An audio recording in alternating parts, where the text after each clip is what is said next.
شكرا لزميلين جواد بدة وخليل البلوشي. هذا اللقاء ينتهي لمصلحة منتخب المغرب، أحرزت 3 نقاط مع نظافة شباك في هذا اللقاء. هذا اللاعب سجل هدفا في مرمى البرازيل، كما سجل في مرمى اسكتلندا. 3 نقاط ثمينة تأخذ منتخب المغرب في صدارة مجموعة اسكتلندا والبرازيل وهايتي. في انتظار أيضا لقاء سيكون بعد نصف ساعة من الآن بين البرازيل وهايتي، سيكون ربما سهل نسبيا على منتخب البرازيل وسيد كارلو أنشيلوتي.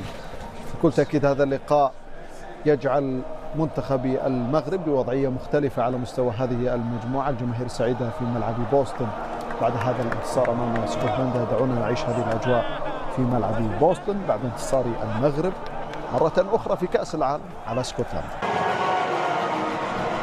تفضل كابتن يوسف. كما قلت الفوز مهم جدا، اول فوز للسي وهبي اللي في اعتقادي قدم مباراه تكتيكيه مهمه جدا كبيره خصوصا على مستوى الجهاد. وسط الملعب اليوم قدم مباراه كبيره، خصوصا نتكلم على بوعدي اليوم كذلك، واكثر العناوي اليوم كان مميز جدا في عمليه قطع الكره، في كذلك المساهمه مع المهاجمين ومسانده المهاجمين. صيباري اليوم كالعاده اليوم كان هداف وكان حاسم.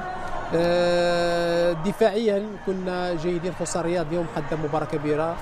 ما شاهدناش يعني فرص يعني حقيقيه بالنسبه للمنتخب الاسكتلندي. ديوب لا زال شويه، ديوب لازم عليه يتحسن اكثر. يعني ديوب ما يعطيكش اطمئنان، يعني ارتكب اخطاء كثيره. لحسن الحظ ان الرياض كان اليوم ممتاز، مع العناوي اللي كان كذلك عاطي قوه اكثر، هو اللاعب بوعدي في عمليه افتكاك الكره وعاطين حمايه للمدافعين. على الاطراف كما قلت الحكيمي اليوم شاهدنا في بعض الاحيان عليه يكون اكثر ذكاء، لان لقطه في الدقيقه يمكن اخر مباراه ويريد دائما الهجوم. احيانا يجب ان تدافع، لانك اول شيء انت مدافع ليس بمهاجم. لازم تكون تلعب ذكاء، لاعب قائد. اظن قدم مباراه جيده كما قلت. الأناحي كذلك كان مميز اليوم، كان أفضل بكثير من مباراة ضد البرازيل، لكن علينا أن نتحسن في عملية إنهاء الفرص وعدم ضياع الفرص. مثل فرق أخرى ومنتخبات أخرى يا عبد العزيز يجب أن تستغل أقل فرص، لأنك إذا ما تريد الذهاب بعيدا عليك تسجيل أهداف. شيء جيد أننا لم نستقبل ولا هدف الحمد لله. الآن كما قلت الآن الراحة، استرجاع اللياقة مرة أخرى ونسيان المباراة والتفكير في المباراة المقبلة إن شاء الله. إسماعيل صيباري يسجل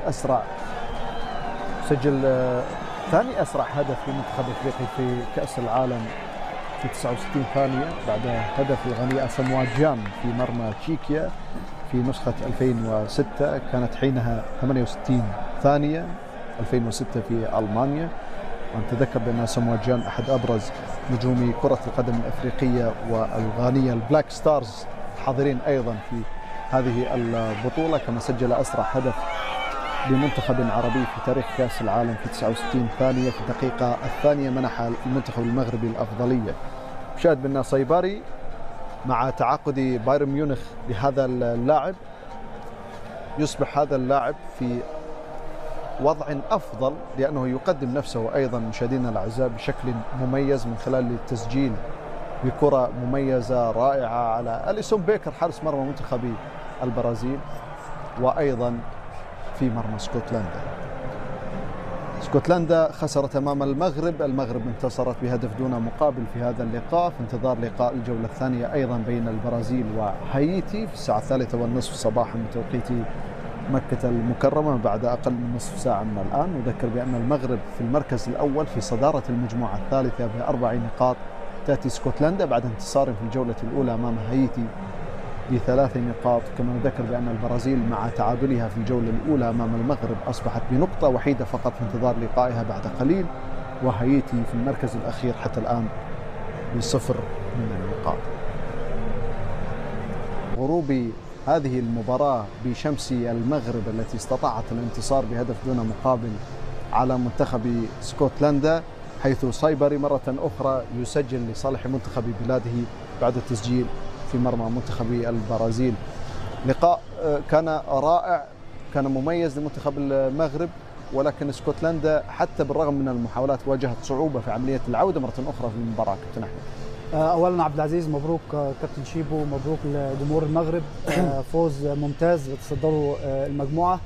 بكل تاكيد مباراه كبيره دفاعيا، في بعض الاحيان انت كمنتخب لازم تدافع بشكل كويس بعد طبعا التقدم في بدايه المباراه، ولكن انت بتلاعب منتخب عنده بعض العناصر ممكن تصنع الفارق. ماكتومناي، جون ماجين، ادمز، لعيبه قادره ان هي تصنع الفارق، ولكن منتخب المغرب دفاعيا ميك نو ميستيك، ولا تسديده على ياسين بونو اليوم، 6 تسديدات كلها خارج التارجت. دي معناها ان المنتخب المغرب كان منظم جدا دفاعيا. بكل تاكيد في بعض الاحيان انت محتاج لاعب زي العناوي في وسط الملعب. اتكلم على مباراه البرازيل والسهوله في السيطره على وسط الميدان والسهوله على الكوره، ولكن اليوم انت بتقابل منتخب شرس، منتخب اجريسيف، منتخب عنده قوه بدنيه كبيره جدا، ولكن العناوي اليوم في كل الكرات كان حاضر سواء كان دفاعيا او هجوميا. فانا اشوف ان بالنسبه لي مان اوف ذا ماتش في مباراه اليوم.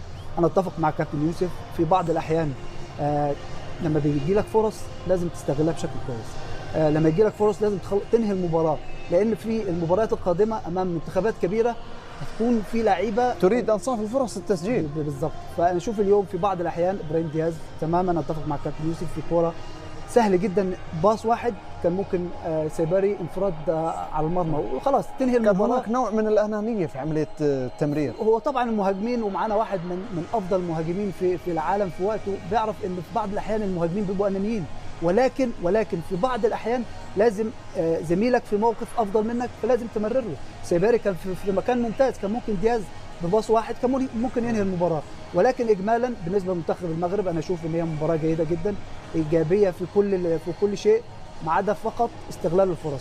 فانا اشوف بعد المباراه بتكلم على المدرب محمد وهبي، انا اشوف ان هو كان بيتكلم مع اللعيبه في حته ان الناحيه الدفاعيه كانوا كويسين جدا، في حاله ان منتخب اسكتلندا كان بيهاجم دفعوا بشكل ممتاز وقدروا ان هم يحافظوا على شباكهم نظيفه.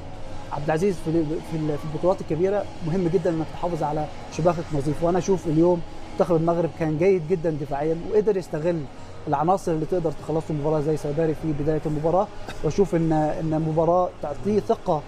اكيد المباراه القادمه امام هايتي هتبقى اسهل مباراه في اسهل مباراه البرازيل واسهل مباراه اسكتلندا، فقادرين على تخطي هايتي في المباراه القادمه. دعونا نستمع لاسماعيل صايبري بعد هذا.